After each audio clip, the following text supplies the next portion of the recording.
Huwag mong pangarapin ang madaling buhay. Pangarapin mo na mas maging madiskarte ka sa buhay. Drop agree. Naniniwala ako sa'yo. Panalo mo ang taong ito. Kapag laging maganda ang nangyayari sa buhay mo, hindi yan swerte.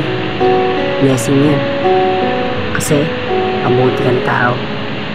Tandaan mo lang kung sino yung mga taong tumulong sa'yo. Balang araw, sila lang ang sulihan mo. Kanya-kanya tayong ugali. Pero sa part ko, madaling makuha tiwala ako. Pero mahirap yung ibalik pag sinira mo. Hindi karera ang buhay, kaya hindi tayo dapat nakikipag-unahan sa iba. Kung lagi nating ikukumpara yung mga sarili natin sa mga taong nakakalabang sa atin, ay hindi tayo magiging masaya.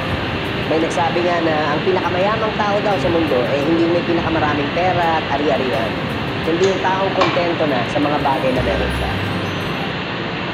Alam nating lahat na mahirap ang buhay. Pero para makaya natin yung mga problemang dumarating, isipin na lang natin na ang buhay parang libro na tayo yung sumusulat. Bawat chapter, bawat problema, tayo ang gagawa. At kung nakagawa tayo ng problema, siyempre, pati yung solusyon, kayang-kaya. Tayo yung mamimili kung ano yung gusto nating storya.